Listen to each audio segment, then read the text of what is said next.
ठीक है भाई। तो मॉडल पेपर 4 कल आपने दिया होगा, उम्मीद है कि आपका पेपर अच्छा हुआ होगा। आओ देखते हैं पहला क्वेश्चन। पहला सवाल था, which are the following mean was used by warblers to avoid competition and coexist. Warblers ने क्या ऐसा एडाप्टेशन किया कंपटीशन से बचा जा सके और साथ साथ रहा जा सके। तो इन्होंने बिहेवियर परिवर्तन किया, बिहेवियर डिफरेंस लाए। क्या किया भैया, इन्होंने जो फॉरेजिंग एक्टिविटीज थी उसमें परिवर्तन ला दिया। तो पहला सवाल, इसका पहला आंसर इसका सही हो जाएगा पहले सवाल का। Question number 102, experimental verification of the chromosomal theory of inheritance.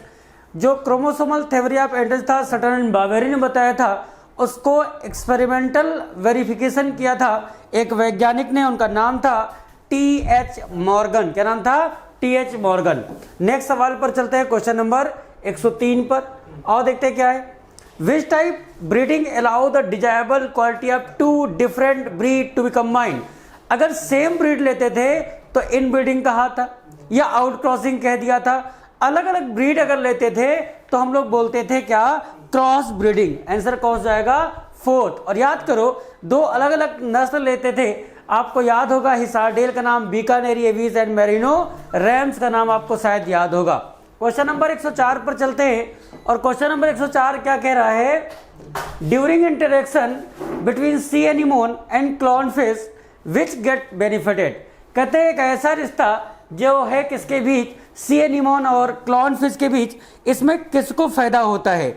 तो भैया ये रिश्ता कहलाता है कॉमन सेलिज्म। क्या कहलाता है? कॉमन सेलिज्म का नाम आपने सुना होगा। ठीक, जो क्लॉनफिश है वो कहां पर पाई जाती है? वो पाई जाती है सी एनीमोन के टेंटेकल्स के बीच, क्योंकि सी एनीमोन के पास स्टिंगिंग टेंटेकल्स होते हैं, उन्हीं में क्लॉनफिश रहती है। इसके कारण इसको फायदा क्या होता है? इसको फायदा ये होता है कि इसको प्रेडेटर परेशान नहीं कर पाते। तो किसको फायदा होता है अगर आपसे पूछ लिया जाए तो क्या कह दोगे? क्लॉनफिश। दोबारा बोले, सी एनीमोन और क्लॉनफिश के बीच रिश्ता है। सी एनीमोन के पास स्टिंगिंग टेंटेकल्स है, इनके बीच क्लॉनफिश रहती है। तो स्टिंगिंग टेंटेकल्स के डर के मारे इसको खाने वाले प्रेडेटर्स के पास नहीं आ पाते। नेक्स्ट क्वेश्चन, क्वेश्चन नंबर 105 पर चलते हैं। और सवाल क्या है?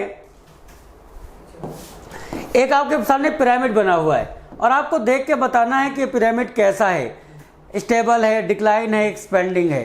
देखो, आप पहचानना हमेशा प्री रिप्रोडक्टिव रिप्रोडक्टिव से। अगर प्री रिप्रोडक्टिव रिप्रोडक्टिव से ज्यादा होते तो एक्सपेंडिंग होता, बराबर होते तो स्टेबल, और चूंकि कम है तो कैसा बोलोगे? डिक्लाइन। क्या बोलोगे? डिक्लाइन। क्वेश्चन नंबर 106 पर चलते हैं। ये ग्राफ तो बहुत बार पूछा गया आपके टेस्ट में भी और नीट के एग्जाम में भी, जाने कितनी बार पूछा गया। जो पहला वाला ग्राफ बना हुआ है ये क्या बताता है? dn/dt equal to r into n, या कह दे nt equal to n0 e की पावर rt। और तुमसे पूछा जाए क्या बता रहा? ये बता रहा है एक्सपोनेंशियल ग्रोथ। कैसी ग्रोथ बता रहा? एक्सपोनेंशियल ग्रोथ को बता रहा है। और जो दूसरा वाला है लॉजिस्टिक वाला ग्रोथ कर्व है, ये कौन सा ग्रोथ कर्व है? लॉजिस्टिक ग्रोथ कर्व है। ठीक, और इसका फॉर्मूला हम क्या लिखते हैं? dn/dt बराबर क्या लिखेंगे? rn k minus N upon के। कभी कभी इसको ऐसे भी लिख सकते हैं, dn/dt बराबर क्या लिख सकते हैं? r into N 1 minus N upon K. ऐसे भी सवाल आपसे पूछ सकता है। खैर आओ पढ़ते हैं।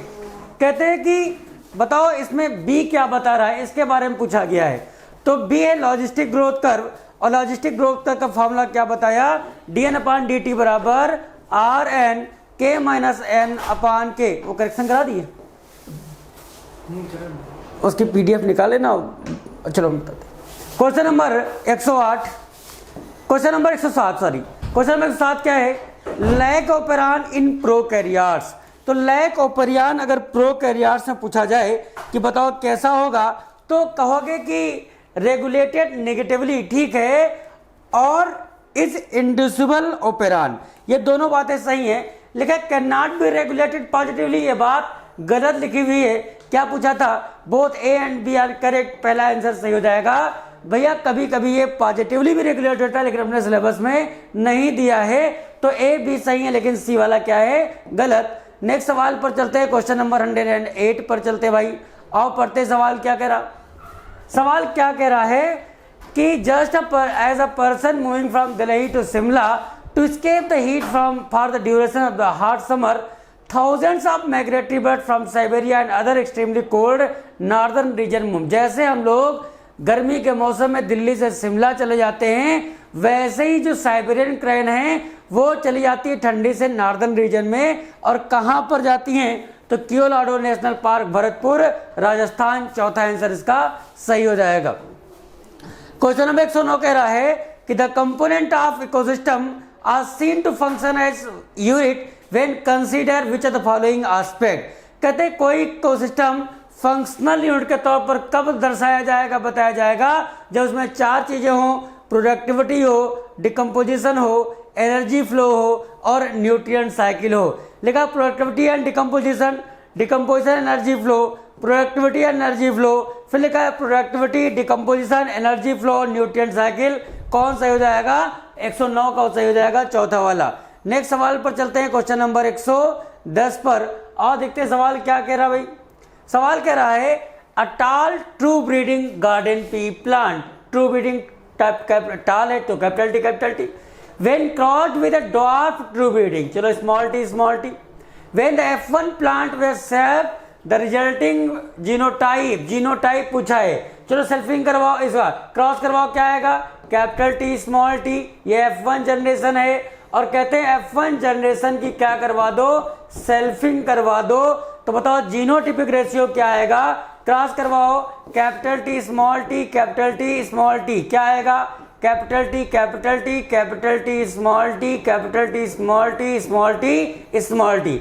एक पौधा ऐसा है जो होमोजाइगस टाल है, 2 पौधे ऐसे हैं जो हेट्रोजाइगस टाल हैं और एक होमोजाइगस ड्वार्फ है। तो रेशियो आ जाएगा 1:2:1। और यहाँ लिखा है टाल होमोजाइगस 1, बिल्कुल, टाल हेट्रोजाइगस 2, ठीक है, और ड्वार्फ कैसे है 1, सही आंसर हो जाएगा थर्ड वाला। नेक्स्ट सवाल पढ़ते हैं, an association of different species living in the same habitat and functional interaction. बताओ उसको हम क्या बोलेंगे, उसको हम लोग बोलते हैं बायोलॉजिकल कम्युनिटी। अच्छा, निके क्या होता है, जहां किसी ऑर्गेनिज्म के फंक्शनल रोल को दर्शाया गया हो उसको हम निके कहते हैं, जहां किसी ऑर्गेनिज्म के फंक्शनल रोल को दर्शाया गया हो। क्वेश्चन नंबर 112 पर चलते हैं। ये आपने पढ़ा क्या होगा कि N t equal to birth plus immigration minus death plus emigration. चलो बर्थ बताओ यहाँ कितना है, नेटलिटी कितना है 250, आई कितने लोग बाहर से आ जा रहे हैं 30 लोग, दोनों को जोड़ देंगे, माइनस कितने लोग मर जा रहे हैं, मोर्टेलिटी कितनी है 240, कितने लोग देश छोड़ के चले जा रहे हैं, जगह छोड़ के चले जा रहे हैं, ई माइग्रेशन 30, और दोनों को जोड़ लेते हैं, ये आएगा 280 माइनस 270 माइनस 270 बराबर 10, आंसर हो जाएगा थर्ड। ये पूछा गया biologist study the population of rat in bam, he found that the average natality was 250, मतलब पैदा हुए 250, मर गए 240, बाहर से घूम घाम के आ गए 30, चले गए घूमने 30। बताओ कितनी पॉपुलेशन बढ़ी। फॉर्मूला है N t equal to birth plus immigration minus death plus emigration, 250 plus 30, 240 minus 30, solve करेंगे आंसर आएगा 10, थर्ड ऑप्शन सही हो जाएगा। क्वेश्चन नंबर 112 के बाद नेक्स्ट पर चलते हैं, क्वेश्चन नंबर 113।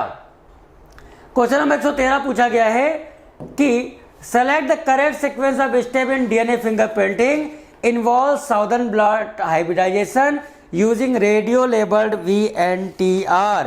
ये सवाल थोड़ा सही है, आपको पता होना चाहिए। अगर आपको ये काम करना है, सबसे पहला काम क्या करोगे, सबसे पहले काम करोगे डीएनए को निकाल के अलग करोगे। सबसे पहला काम आइसोलेशन ऑफ डीएनए।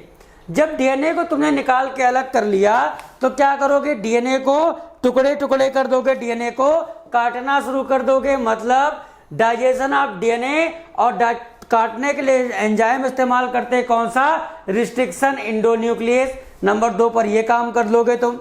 अच्छा, जब तुमने डीएनए के टुकड़े काट लिए तो उन टुकड़ों को, कटे हुए टुकड़ों को क्या करोगे, भैया कटे हुए टुकड़ों को जेल इलेक्ट्रोफोरेसिस की मदद से अलग करोगे। नंबर 3 पर काम करोगे, separation of DNA fragment by gel electrophoresis technique. जब तुमने डीएनए को टुकड़ों को अलग कर लिया, फिर क्या करोगे, उन डीएनए के टुकड़ों को क्या करोगे, transferring of separated DNA fragment to synthetic membrane जैसे नाइट्रोसेलुलोज या नायलॉन। नंबर 4 पर काम ये वाला कर दोगे।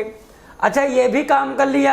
अब तुम्हारे पास क्या बचा, अब तुम्हारे पास बचा कि इन सबको VNTR variable number of tandem repeat probe की मदद से हाइब्रिडाइजेशन, और लास्ट में क्या करोगे, detection of hybridization DNA fragment by audio radiography. तो भैया सही सीक्वेंस अगर कह दिया जाए क्या होगा, सबसे पहले इस्तेमाल सेकेंड स्टेप होगा ना, सेकेंड के बाद कौन सा होगा, सेकेंड के बाद कौन सा होगा, 6 नंबर वाला, उसके बाद 5 नंबर, फिर 3rd नंबर, फिर 1st नंबर, सबसे लास्ट में 6। सही आंसर हो जाएगा सेकेंड। मेरे कहने भर से इस क्वेश्चन को आप ऐसे ही तैयार कर लेना, ऐसे ही कि आपको रटना ही नहीं है, आपको आप पढ़ चुके हो बहुत बार बायोटेक में भी, डीएनए फिंगरप्रिंटिंग में डीएनए को निकालना, उसके टुकड़े करना, क्या क्या करते हैं ये आपको पता है। आंसर हो जाएगा सेकंड वाला। नेक्स्ट क्वेश्चन पर चलते हैं, क्वेश्चन नंबर 114। क्वेश्चन नंबर 114 क्या कह रहा है भाई, क्वेश्चन नंबर 114 कह रहा है कि बताओ which one of the following is most appropriately defined. इनमें से कौन सी बात है जो बिल्कुल सही तरीके से दर्शाई गई। Host is an organism which provide food to another organism. ठीक है, चलो ये बात मान सकते हैं, कोई तुम्हारे यहाँ आया, तुम होस्ट हो, कोई गेस्ट तुम्हारे यहाँ आया, उसको भोजन पानी रहने की व्यवस्था करोगे, ये इतनी गलत बात नहीं, लेकिन मोस्ट अप्रोप्रिएटली पूछा गया, सारी बातें पढ़ते। Amensalism is relationship in which one species is benefited and दूसरी स्पीशीज इज अनअफेक्टेड ना। एमेंसेलिज्म एक ऐसा रिलेशन जिसमें एक को नुकसान होता है और दूसरे को ना फायदा ना नुकसान, ये वाला स्टेटमेंट बिल्कुल गलत। Predator is an organism that catches and kill other organism for food, ये बात बिल्कुल ठीक लिखी है। प्रीडेटर एक ऐसा ऑर्गेनिज्म है जो पकड़ता है, पकड़ के मार के खा जाता है। अच्छा, host which provide food to another organism, जरूरी नहीं कि भोजन दे, जरूरी नहीं कि भोजन दे, पानी दे, रहने का स्थान दे, तो 3rd आंसर इसका सही होगा। Parasite is an organism which always live inside ना, ये भी गलत, क्योंकि पैरासाइट तो बाहर अगर रहते हैं एक्टो पैरासाइट बोलते हैं, और अंदर अगर रहते हैं तो इंडो पैरासाइट बोला जाता है, ऐसा आपने पढ़ रखा होगा। नेक्स्ट सवाल, ड्यूरिंग इकोलॉजिकल सक्सेशन क्या होता है, the number and type of animal remain constant, गलत बात, बिल्कुल गलत बात। The change lead to a community that is in near equilibrium with the environment and is called climax community, बिल्कुल सही बात। परिवर्तन जैसे जैसे इवोल्यूशन उसी के पैरेलल सक्सेशन, और भविष्य में एक ऐसी कम्युनिटी का निर्माण होता है जो एनवायरनमेंट के साथ में क्या होगी, इक्विलिब्रियम में होगी। सेकेंड आंसर बिल्कुल सही हो जाएगा 115 नंबर सवाल का। और नेक्स्ट सवाल पर चलते हैं, 116 पर 116 नंबर पर। यह बड़ा इंपॉर्टेंट सवाल मुझे हमेशा लगता है कि the mass of living material at trophic level eight particular time, किसी ट्रॉपिक लेवल, चाहे फर्स्ट ट्रॉपिक लेवल पर, चाहे सेकेंड पर, चाहे 3rd पर, किसी समय पर जो लिविंग मास मौजूद होता है उसको हम कहते हैं स्टैंडिंग क्रॉप। क्या बोलते हैं, स्टैंडिंग क्रॉप। लेकिन यही कहता कि सॉइल में जो मिनरल प्रेजेंट है उन्हें क्या बोलेंगे, उसे स्टैंडिंग स्टेट बोलते हैं साहब। नेक्स्ट सवाल पर चलते हैं, क्वेश्चन नंबर 117 117 नंबर सवाल पर। 117 नंबर सवाल कह रहा कि vertical distribution of different species occupying different level in biotic community, क्या बोलेंगे, स्ट्रैटिफिकेशन। ग्रास और हर्ब को बॉटम पर, उसके ऊपर श्रब को, ट्री को टॉप लेवल पर रखा गया, और इसी वर्टिकल डिस्ट्रीब्यूशन को साहब कहते हैं स्ट्रैटिफिकेशन। नेक्स्ट सवाल 118 पर चलते हैं, कौन सी बात इनमें से सही लिखी हुई है और पढ़ते हैं। इन सीटू सीड बैंक गलत, इन सीटू टिश्यू कल्चर गलत, इन सीटू नेशनल पार्क ठीक है, एक्स सीटू बोटेनिकल गार्डन बिल्कुल ठीक लिखा है। सही आंसर हो जाएगा कौन सा, 3rd। In situ national park हो सकता है, बायोस्फीयर रिजर्व हो सकता है, वाइल्ड लाइफ सेंचुरी हो सकता है, और एक Situ conservation, botanical garden, zoological park, wild life safari, ये एक सिटू कंजर्वेशन के एग्जाम्पल होते हैं। क्वेश्चन नंबर 119 पर चलते हैं। क्वेश्चन नंबर 119 क्या कह रहा है भाई, पढ़ते हैं भाई। 119 नंबर सवाल कह रहा है कि which of one of the following represent maximum number of species among global biodiversity. तो सबसे ज्यादा स्पीशीज किसकी है? इन सब में फंजाई की होंगी। हम जानते हैं जो फंजाई की स्पीशीज हैं वो 4 के टोटल से भी ज्यादा होती हैं। एक तो फिश, दूसरा एम्फीबिया, तीसरा रेप्टाइल, चौथा मैमल। सही आंसर कौन सा जाएगा? पहला वाला एकदम सही हो जाएगा। क्वेश्चन नंबर 120 कह रहा है कि sacred groups are specially useful in. Sacred group पवित्र उपवन भी कहते हैं, इसका इस्तेमाल करते हैं उन ऑर्गेनिज्म के कंजर्वेशन के लिए जो रेयर हो, जिन पर खतरा मंडरा रहा हो एक्सटिंक्ट हो जाने का, उनके लिए करते हैं। क्वेश्चन नंबर 121 पहले भी हम लोगों ने पूछा था, इसको जानबूझ के इसको दोबारा फिर रखा है। कहते हैं जेड स्कीम में सिर्फ पीएस फर्स्ट इन्वॉल्व होगा, गलत। कहते हैं कि साइक्लिक फास्फोरिलेशन में सिर्फ पीएस फर्स्ट होगा, साइक्लिक में एटीपी एंड एडीपीएस2 दोनों बनेंगे, गलत लिखा है। स्टोमा एमिली में PS second as well as NADP plus नहीं होगा। तो भैया सेकेंड और फोर्थ सही हो जाएगा। इसका सही सवाल अगर जवाब पूछा जाए कौन सा हो जाएगा? फर्स्ट वाला, second and fourth. Question number 122 पर चलते हैं। क्वेश्चन नंबर 122 क्या है?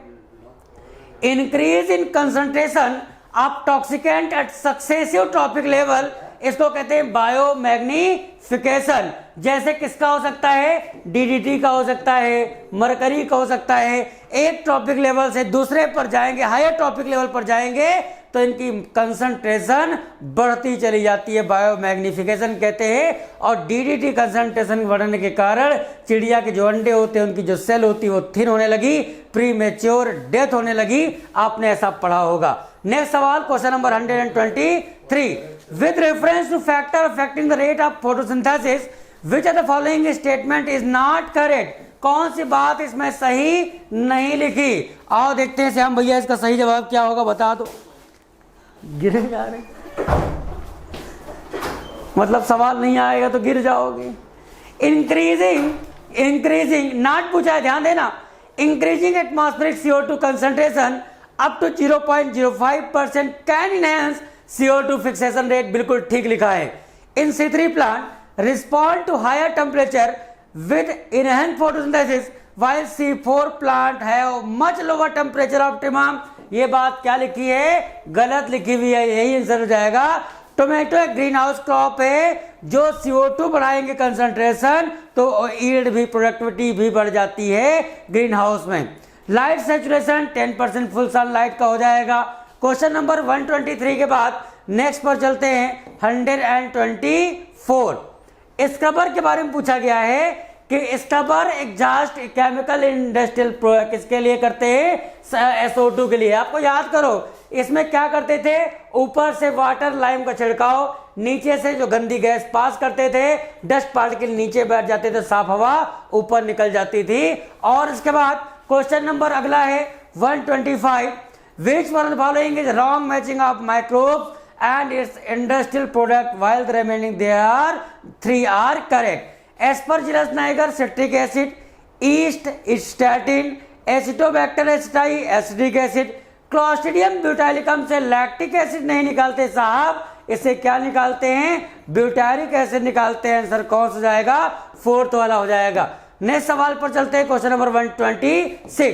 ये सवाल कैलकुलेशन का आप सॉल्व कर लेना। लिखा है कि दो बेस पेयर के बीच की डिस्टेंस 0.34 नैनोमीटर है। बताओ अगर बेस पेयर 6.6 इंटू 10⁹ है तो लेंथ कितनी हो जाएगी? आंसर 2.2 मीटर होगा।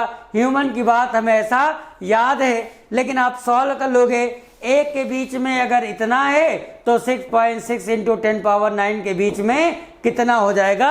आप मल्टीप्लाई करके सॉल्व कर सकते हो। क्वेश्चन नंबर 127 पर चलते हैं।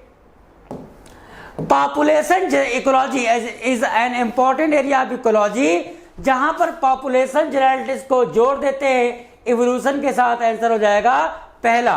आई जीन बता रहा है रिप्रेसर को, जेड जीन बीटा गैलेक्टोसाइडेज का नाम आपने सुना होगा।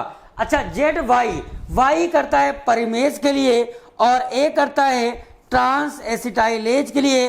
क्या मैंने ये बात सही बोली है? तो जेड करेगा बीटा गैलेक्टोसाइडेज के लिए, अच्छा ए जीन करेगा ट्रांस एसिटाइलेज के लिए, वाई करेगा परिमेज के लिए। बहुत बार बता चुके हैं, जेड बीटा गैलेक्टोसाइडेज, वाई परिमेज और ए ट्रांस एसिटाइलेज, इसका मैच करवा लेना कौन सा सही हो जाएगा। ठीक है, इसके बाद नेक्स्ट सवाल पर चलते हैं। Central dogma of molecular biology पूछा गया है, फ्रांसिस क्रिक नामक वैज्ञानिक ने इसको बताया था। और डीएनए से आरएनए का बनना ट्रांसक्रिप्शन कहलाता है और आरएनए से प्रोटीन का बनना ट्रांसलेशन कहलाता है। फ्रांसिस क्रिक ने बताया था। सही जवाब हो जाएगा कौन सा? पहला वाला। नेक्स्ट सवाल पर चलते हैं, क्वेश्चन नंबर 130 पर।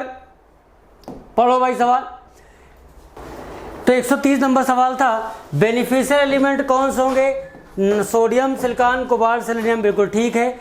सल्फर 2 अमीनो एसिड में होगा, सिस्टीन और मेथियोनिन, ये भी ठीक लिखा हुआ है। Plant obtain iron in the form of Fe+3, ये भी ठीक लिखा है। Zinc is required for uptake and utilization of calcium, zinc नहीं भैया, बोरान होना चाहिए। आंसर क्या है? गलत लिखा। नेक्स्ट सवाल पर चलते हैं, क्वेश्चन नंबर 131 पर, और देखते क्या है। 131 सवाल कह रहा है कि क्लोरोसिस कौन से एलिमेंट कर सकते हैं? तो भैया याद रखना,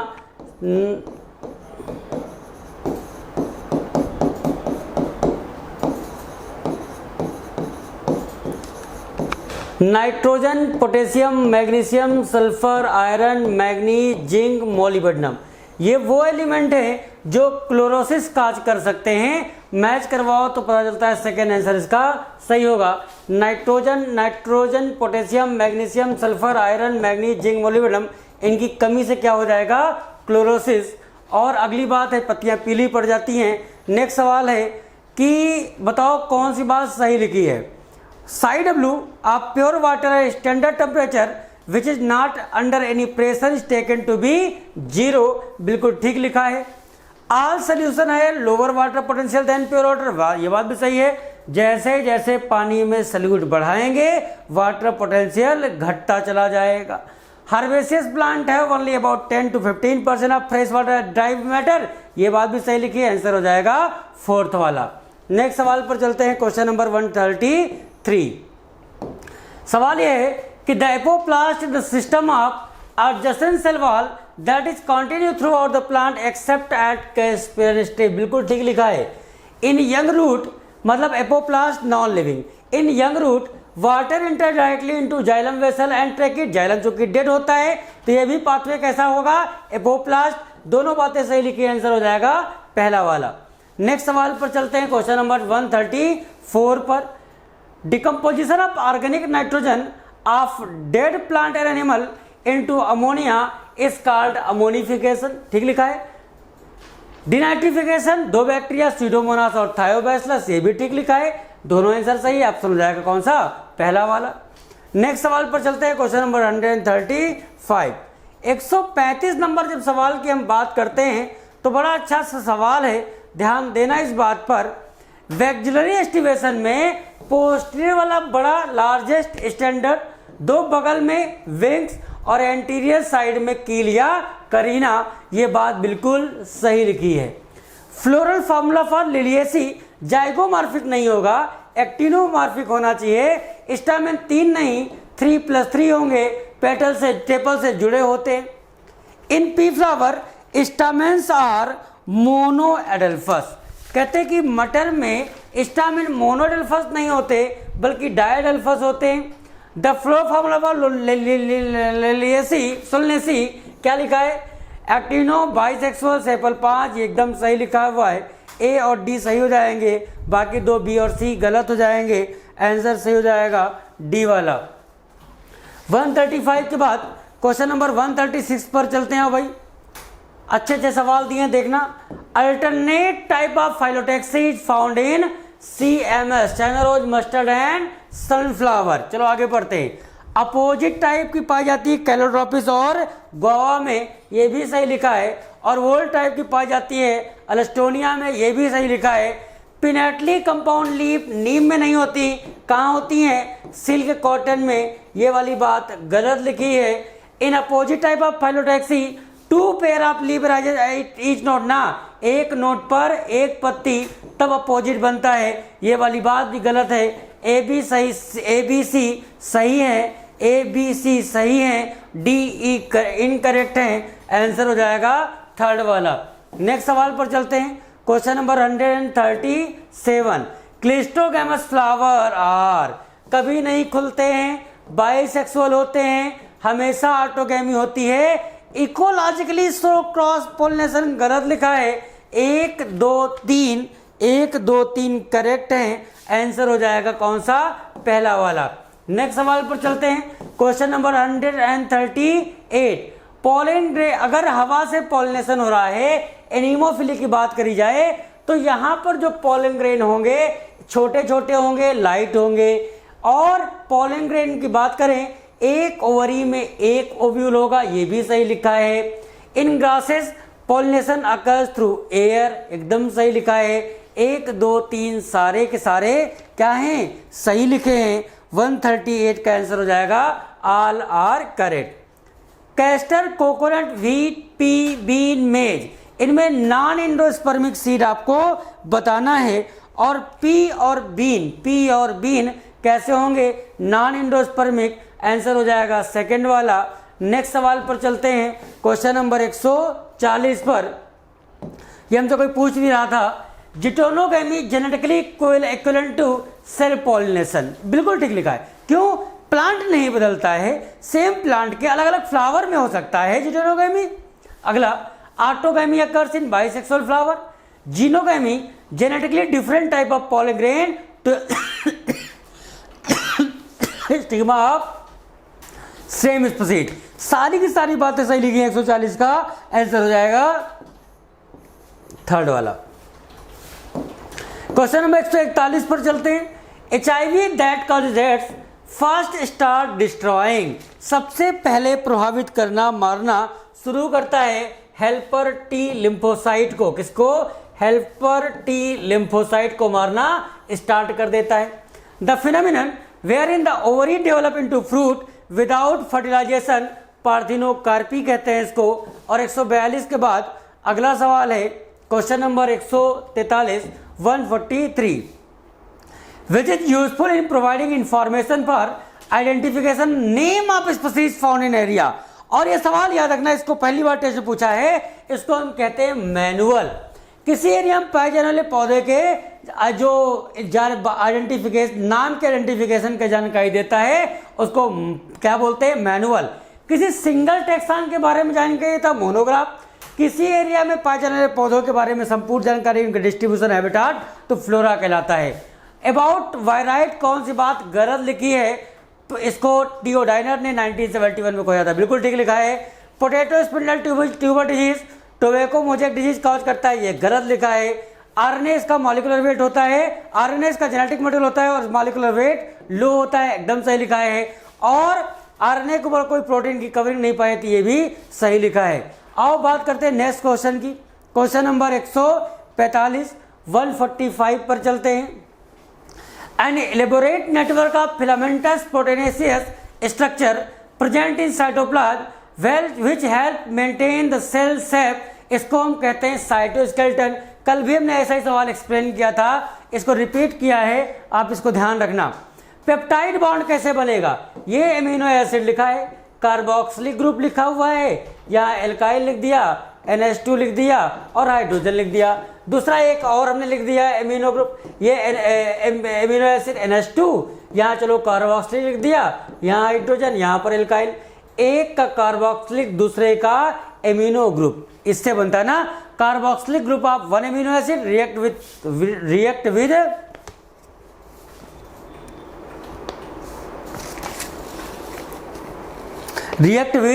amino group of next amino acid. Carboxylic group of one amino acid react with amino group of next amino acid. सही आंसर कौन सा जाएगा? थर्ड वाला हो जाएगा। अगला सवाल है कि बताओ name the plant growth regulator which upon spraying on गन्ना इंक्रीजेस द स्टेम लेंथ। तो उस हार्मोन का नाम है जिब्रेलिन। क्या नाम है? जिब्रेलिन नाम होता है, सबको पता है। Gibberellic acid most common type का GA3 होता है, एसिडिक नेचर का होता है। जिब्रेला फ्यूजिकोराई का नाम याद होगा। क्रॉसिंग ओवर कौन सी अवस्था में होगा? पैकिटीन में हो जाएगा, ये तो बताना नहीं। लेप्टोटीन में कंडेंसेशन हो रहा था, डिप्लोटीन में कुछ हुआ था। अच्छा पैकिटीन, तो जाइगोटीन में क्या होता है? लेप्टोटीन, जाइगोटीन, पैकिटीन, डिप्लोटीन, यहाँ पर कियास्मेटा बनता है। डिप्लोटीन में क्या बनता है? डिप्लोटीन में क्या बनेगा? कियास्मेटा फॉर्मेशन होता है। और टर्मिनलाइजेशन कहाँ हो जाएगा? डाइकाइनेसिस में हो जाएगा। नेक्स्ट सवाल पर चलते हैं, क्वेश्चन नंबर 149 पर। डायरेक्ट, ये सवाल कल गलत हो गया था आंसर शीट में, तो हमने दोबारा डाल दिया। Direct ATP yielding during Krebs cycle पर ग्लूकोज मॉलिक्यूल, एक ग्लूकोज से कितने एटीपी? आप याद करो, हमने आपसे 2-3 बार सवाल पूछ चुके हैं कि सक्सिनिल कोएंजाइम ए से क्या बनता है? सक्सिनिक एसिड बनता है। उस दौरान एक एटीपी मॉलिक्यूल का फॉर्मेशन होता था, आपको याद होगा। चूंकि एक एसिटाइल कोएंजाइम ए जब एंटर करता था तो एक एटीपी बनता था, लेकिन एसिटाइल कोएंजाइम ए 2 हैं, तो ये भी कितने बन जाएंगे? 2। आंसर हो जाएगा पहला। नेक्स्ट सवाल, बढ़िया सवाल देखना। In alcoholic fermentation by yeast pyruvic acid is converted to ethyl alcohol and CO2। कहते हैं कि पायरुविक एसिड से क्या बन जाता है? एथिल अल्कोहल बन जाता है और साथ में बन जाती गैस CO2। बताओ कौन से एंजाइम है जो इस काम में मदद करते हैं? CO2 निकल रहा तो डिकार्बोक्सिलेज होगा, और एंजाइम होगा अल्कोहल डिहाइड्रोजिनेज, पायरुविक एसिड डिकार्बोक्सिलेज और अल्कोहल डिहाइड्रोजिनेज। क्वेश्चन नंबर 151 पर चलते हैं। यह सवाल ये कह रहा है कि each immunoglobulin have 2 heavy chain and 2 light chain. बताओ एंटीजन बाइंडिंग साइट कहाँ होंगी? दोनों, चाहे लाइट चेन हो चाहे हैवी चेन, दोनों के वेरिएबल रीजन में होंगी। सेकेंड आंसर इसका सही हो जाएगा।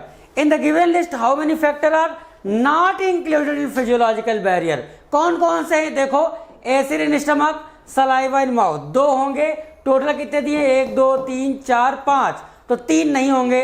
आंसर हो जाएगा सेकेंड। और आंसर सीट में इसका आंसर डी लिखा था, डी नहीं होगा साहब, इसका आंसर सेकंड वाला हो जाएगा। ठीक, फोर्थ नहीं होगा, सेकंड आंसर हो जाएगा। आप इसको चेंज कर लेना, आप इसको याद रखना, आपके वैसे सही हुआ होगा। क्वेश्चन नंबर 152 के बाद 153, many disease are spread by insect vector.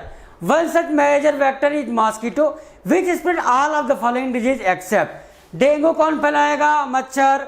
Filaria मच्छर, मलेरिया मच्छर, लेकिन एस्केरियासिस मच्छर नहीं फैलाता। Contaminated food and water.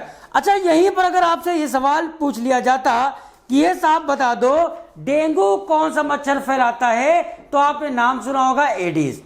Malaria कौन फैलाता है? आपने नाम सुना होगा एनाफिलीज। क्या नाम सुना है? एनाफिलीज। फाइलेरिया कौन फैलाता है? आपने नाम सुना होगा क्यूलेक्स का। इतनी बातें याद रखना।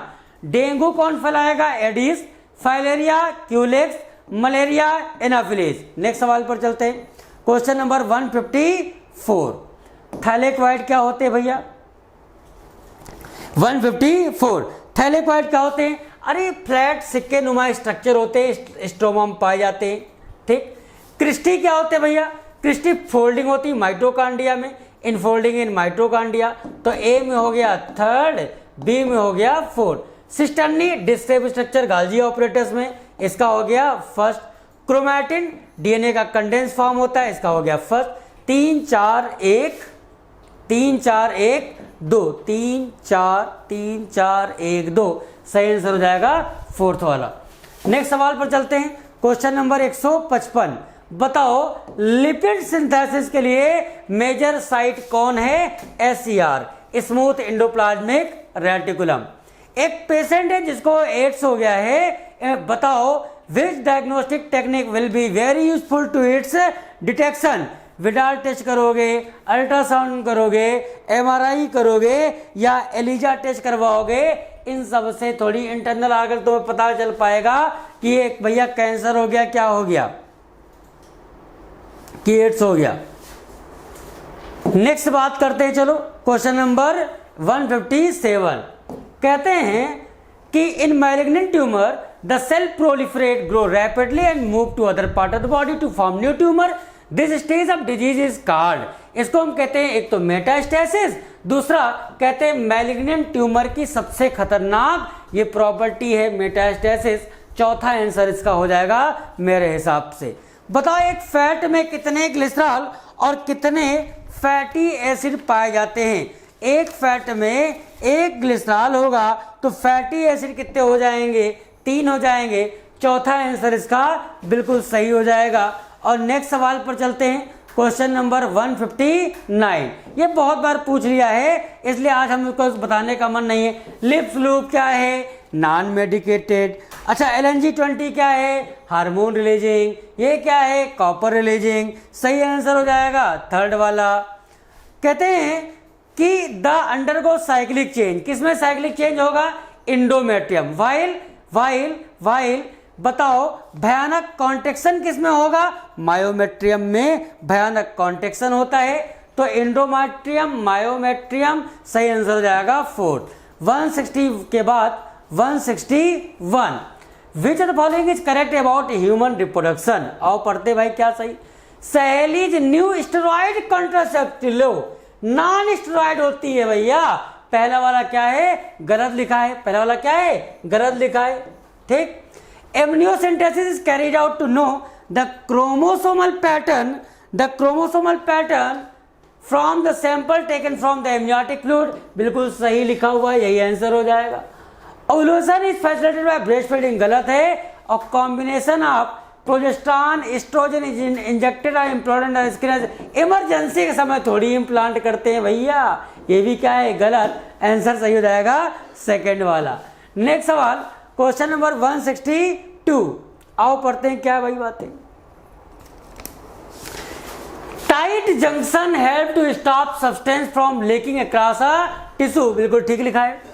अडहरिंग junction perform cementing to keep the neighbouring cell together, ये भी सही लिखा है। The simple epithelium consist of 2 और मोर सेल, सिंगल लेयर होती है।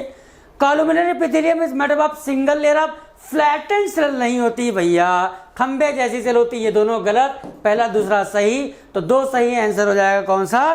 थर्ड वाला। नेक्स्ट सवाल पर चलते हैं, क्वेश्चन नंबर 163 पर। 163 सवाल क्या कह रहा?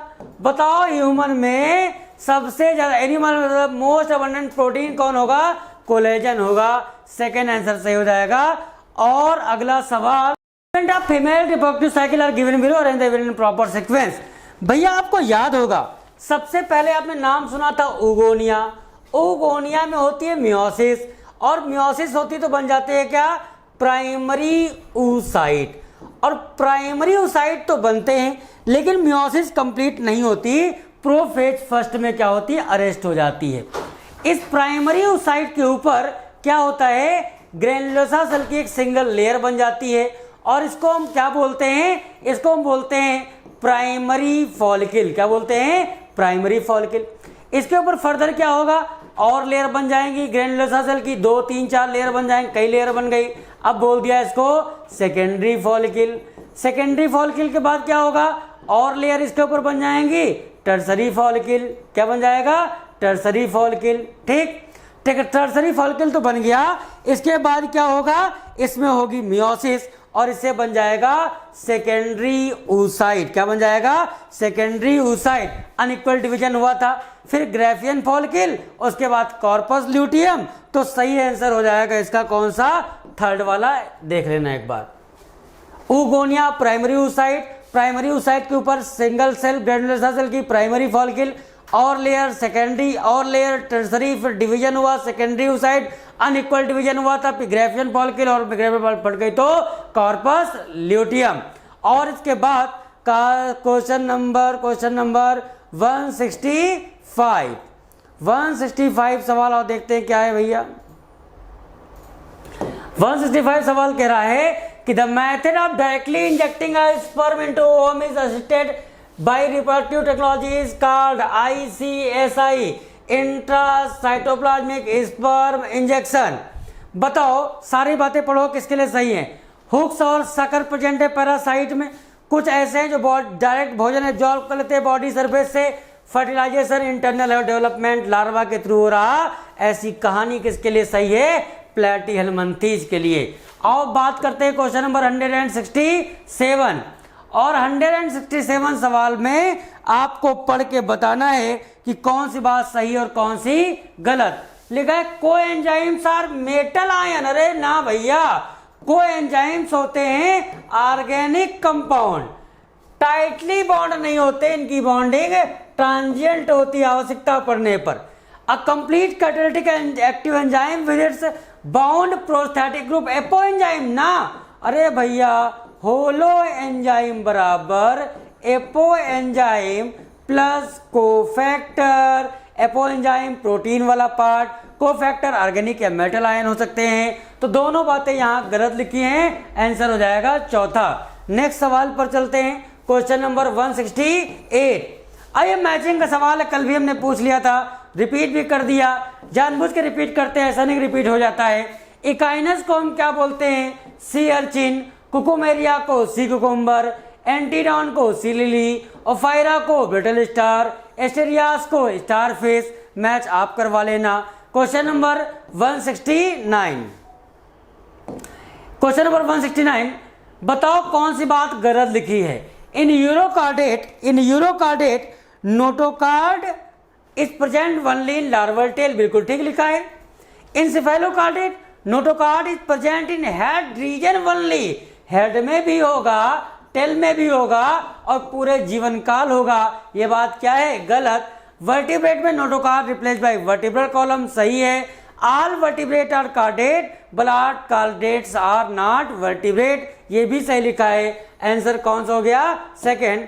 नेक्स्ट सवाल पर चलते हैं, क्वेश्चन नंबर 170। सवाल ये है, which hormone do stimulate the production of pancreatic juice and bicarbonate ion? ये सवाल थोड़ा चाहे तो देख लेना मेरे कहने से, ऐसे सवाल आपको मिल सकते हैं एग्जाम में।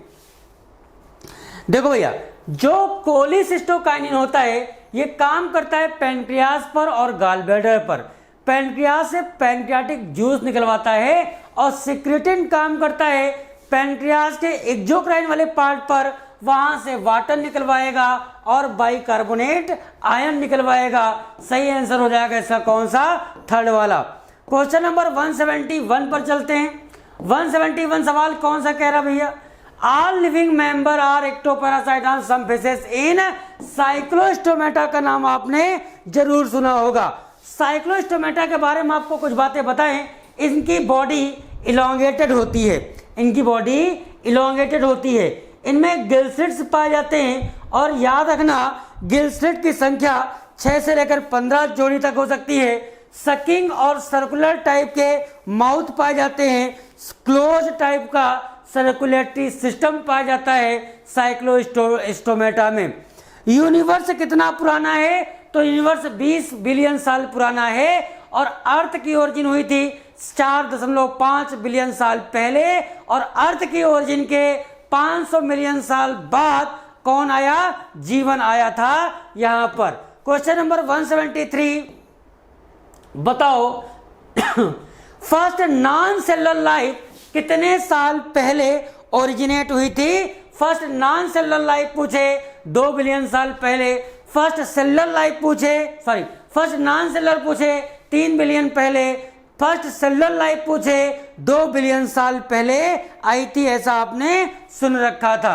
नेक्स्ट सवाल है, the first non cellular form of life could have originated in the form of giant molecule, जैसे आरएनए, प्रोटीन और पॉलीसेकेराइड। थर्ड आंसर इसका सही हो जाएगा। नेक्स्ट सवाल question number 174, sweet potato and potato, क्या बोला?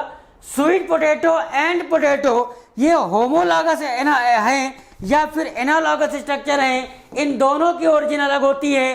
स्वीट पोटैटो रूट का मॉडिफिकेशन है, पोटैटो स्टेम का मॉडिफिकेशन है, एनालॉजी का एग्जाम्पल है। और अगला सवाल, when best feeding is replaced by less nutritive food low in protein and calorie, the infant below the age of 1 year 1 साल से नीचे के बच्चे की बात कर रहे हैं मैरेस्मस बोलेंगे, 1 साल के ऊपर कह देते तो क्वासरकोर कह दिया जाता। 176 की बात कर रहे थे। क्वेश्चन नंबर 177 पर चलते हैं। कहते हैं अगर एक से ज्यादा एडाप्टिव रेडिएशन अकर इन आइसोलेटेड जियोग्राफिकल एरिया, बताओ इसको हम डाइवर्जेंट कहेंगे या इसको हम कन्वर्जेंट कहेंगे। एक से ज्यादा एक एरिया में क्या बोलते हैं? कन्वर्जेंट। क्या बोलते हैं? कन्वर्जेंट इवोल्यूशन बोला जाता है, ऐसा आपने सुना होगा। Pre historic cave art painting कितने साल पहले शुरू हुई थी? 18,000 साल पहले। और यही अगर आपसे पूछ लिया जाए कि एग्रीकल्चर कितने साल पहले शुरू हुआ था, तो 10,000 साल पहले एग्रीकल्चर की शुरुआत हुई थी, ऐसा आपने सुना होगा। नेक्स्ट सवाल है anxiety and eating spicy food, बताओ क्या दिक्कत हो जाएगी? भोजन पचेगा नहीं। इनडाइजेशन का आपने नाम सुना होगा। क्या नाम सुना है? इनडाइजेशन। अच्छा, ओमिटिंग, मुंह से खाया सारा स्टमक का कंटेंट मुंह से बाहर आ जाए, ओमिटिंग। ओमिट सेंटर मेडुला में। जॉइंटिस में डाइजेस्टिव सिस्टम प्रभावित होता है, आंखें पीली पड़ जाती हैं। डायरिया, गुड मॉर्निंग बढ़ जाता है, फीकल डिस्चार्ज बढ़ जाता है इरेगुलर बाउल मूवमेंट के कारण। आओ अगला सवाल, during the process of isolation of DNA chilled ethanol क्यों मिलाते हैं? डीएनए को अलग करने के लिए, प्रेसिपिटेट करने के लिए। और अगला सवाल है क्वेश्चन नंबर 181। देखते हैं क्या भाई कह रहा। 181 नंबर सवाल ये कह रहा है कि बताओ lungs are made up of air filled sac alveoli, they do not collapse even after forceful expiration because of residual volume के कारण ऐसा होता है, कोलैप्स नहीं होते। जेनेटिक इंजीनियरिंग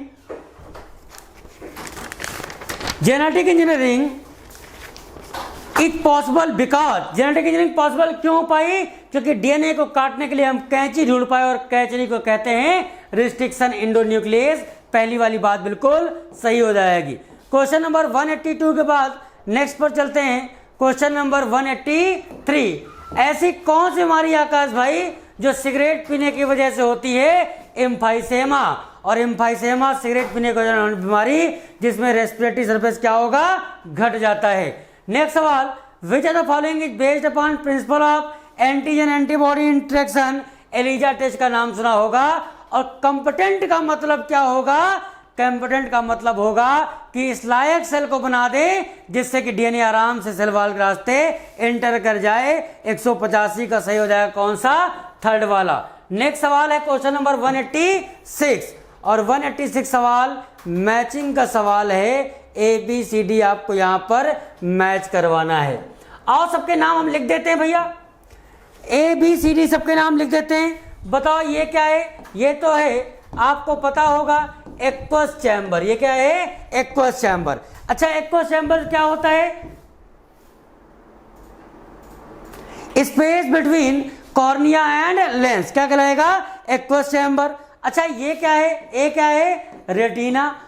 और रेटिना के बाद ये डी क्या बना हुआ है? कोरोइड। क्या बना है? कोरोइड। और बी क्या बना है? Blind spot. बी क्या है? Blind spot. आओ पढ़ते हैं भाई। C a aqueous chamber reflect the light which does not pass through the lens, गलत। D a choroid anterior form, ना भैया, ये मिडिल लेयर होता है, ये भी क्या है? गलत। ए है रेटिना, बिल्कुल ठीक है। Contain photo receptor, that is rods and कोन, बिल्कुल ठीक लिखा है। बी ए ब्लाइंड स्पॉट, और ब्लाइंड स्पॉट में फोटो रिसेप्टर नहीं पाए जाते, चाहे रॉड हो चाहे कोन। क्वेश्चन नंबर 186 के बाद क्वेश्चन नंबर 187, ये भी भैया मैचिंग का सवाल है। सबके नाम लिख दे रहे हैं और आप पहचान जाना। ये ग्लैंड है, और ग्लैंड का नाम कौन सा ग्लैंड है? अरे ग्लैंड का नाम क्या है? Adrenal gland. क्या है? Adrenal gland. ये अंदर बी वाला पार्ट, इसको हम लोग क्या बोलते हैं? आपने नाम सुना होगा, पेल्विस कहते हैं, पेल्विक कह सकते हैं। चलो, ये बाहर वाला पार्ट क्या है? कॉर्टेक्स है कि मेडुला है? ये बाहर वाला पार्ट कौन सा है?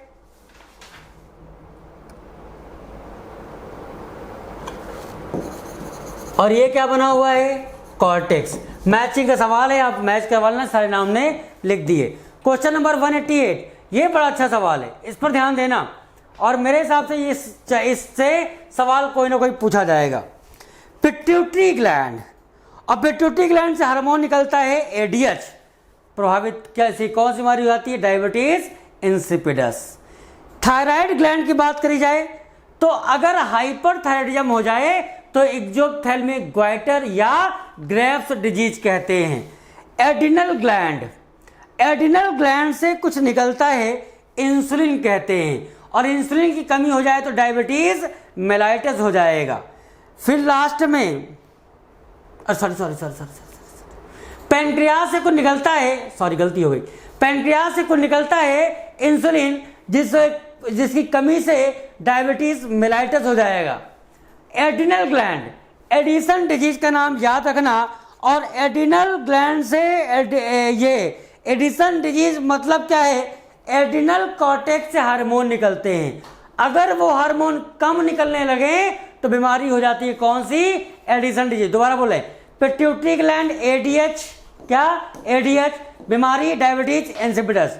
थायराइड ग्लैंड ज्यादा हार्मोन निकले, हाइपरथायराइडिज्म, ग्रेव्स डिजीज या exophthalmic goitre. Adrenal gland Addison disease, और पैंक्रियास इंसुलिन का नाम याद रखना, डायबिटीज मेलाइटस। क्वेश्चन नंबर 188 के बाद अगला सवाल 189, बताओ पीवीआर 322 क्या है? तुम समझ गए होगे पीवीआर 322 कुछ होता है जिसको कुछ कहते हैं, और अगले बात प्लाज्मिड कहते हैं। Question number 190 graveyard of RBC कौन है? स्प्लीन होगा। क्वेश्चन नंबर 191, ये बताने का मन नहीं कर रहा क्योंकि सवाल को हम लोग बहुत बार कह चुके हैं, अगर यूरिन में ग्लूकोज की मात्रा बढ़ जाए तो presence of glucose in urine, nephritis यहाँ नहीं होगा, ग्लोमेरुलस नेफ्राइटिस यहाँ होना चाहिए, तो इसको बोलते हैं क्या? समझ गए होगे। फिर आता है गाउट का नंबर, और गाउट का मतलब है क्या डिपॉजिट हो जाए? Uric acid. तो ए में हो गया कौन सा? 4, बी में हो गया कौन सा? फर्स्ट। रीनल कैलकुलाई, ऑक्जेलेट के जो साल्ट है वो डिपॉजिट हो जाए सी में, सेकेंड, और इन्फ्लामेशन ऑफ ग्लोमेरुलाई डी में थर्ड। 4 1 2 3, 4 1 2 3 आंसर हो जाएगा फोर्थ वाला। नेक्स्ट सवाल पर चलते हैं।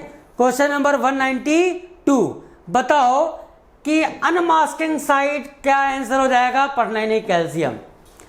Rules of conduct that may be used to regulate our activities in relation to biological world. आप ऐसा नहीं इंसान और शरीर को मिला के एक नया प्राणी बना दे, ये किसके अंतर्गत आता है? बायोएथिक्स के अंतर्गत आता है। 193 के बाद चलते हैं 194। 194 क्या है? Genetically engineer bacteria have been used in commercial production of, किसके प्रोडक्शन में? इंसुलिन के प्रोडक्शन में। जीस का पूरा नाम क्या होगा? Genetic engineering approval committee, third answer सही हो जाएगा। क्वेश्चन नंबर 196 पर चलते हैं। फाइब्रिनोजन का काम होता है ब्लड को क्लॉट करना, ग्लोबुलिन का काम होता है डिफेंस में, एल्ब्यूमिन का ऑस्मोटिक बैलेंस को मेंटेन करने में काम होता है। आंसर हो जाएगा कौन सा? फोर्थ वाला। क्वेश्चन नंबर 196 के बाद चलते हैं नेक्स्ट सवाल पर 197 पर चलते हैं भैया। 197 सवाल है कि बताओ कौन सी बात सही लिखी हुई है? Parietal bone, temporal bone, fibrous joint, बिल्कुल ठीक लिखा है। फर्स्ट वर्टिब्री एक्सिस नहीं होती, फर्स्ट वर्टिब्री एक्सिस नहीं होती है, कौन सी होती है? एटलस होती है। चलो हटाओ। 9th और 10th फ्लोटिंग रिब्स हैं, फ्लोटिंग 11th होती है, और कौन सी होती है? 12th होती है। ग्लिनोइड कैविटी गड्ढा है जिसमें थाई बोन नहीं जुड़ा होता है, कौन सी बोन जुड़ी होती है? आपने ह्यूमरस का नाम शायद अच्छी तरीके से सुन रखा होगा। ये क्वेश्चन था ये वाला 198, 197, 198 सवाल जो देख लेते हैं, मैचिंग का सवाल है। और सवाल ये है कि ट्राइकस्पिड मतलब दाईं तरफ, बाईं कस्पिड मतलब बाई साइड, ट्राइकस्पिड मतलब दाईं तरफ, similar lunar wall between right vertical and pulmonary artery, match करवा लेना। 198 का सही जवाब हो जाएगा कौन सा? पहला वाला। अगली बात चलते हैं 198 के बाद 199। During the propagation of nerve impulse, जब ये होगा तो सोडियम आयन बाहर से अंदर आ जाएंगे, चौथा आंसर हो जाएगा। और आज का आखिरी सवाल, mark the incorrect statement. Ear ossicle attach to tympanic membrane is malleus. ये बात तो सही लिखी है। ये जुड़ा होता है मैलियस किससे, टिम्पैनिक मेम्ब्रेन से, और स्टेपीज किससे जुड़ा होगा, कॉक्लिया के ओवल विंडो से। Obscene of rhodopsin develop from vitamin A. Obscene एक प्रोटीन है और रेटिनॉल एक एल्डिहाइड है। ऑप्सिन विटामिन ए से नहीं बनता, रोडोप्सिन कौन बनेगा भैया, ऑप्सिन जो रोडोप्सिन रेटिनॉल विटामिन ए से बनता है जो एल्डिहाइड होता है। तो ये वाली बात क्या लिखी है, ये वाला स्टेटमेंट गलत लिखा है। फिर अगली बात है, pressure on ear drum is equalised by Eustachian tube, सही है। Otolith organ consist of sacculi and, सब सही है। दूसरा वाला गलत। तो ये 200 सवाल उम्मीद है कि आपके 100 सवाल हमने आपको करा दिए। उम्मीद है कि आपके 90 में 90 सही भी होंगे। Thank you very much. Next test के लिए बेस्ट ऑफ लक।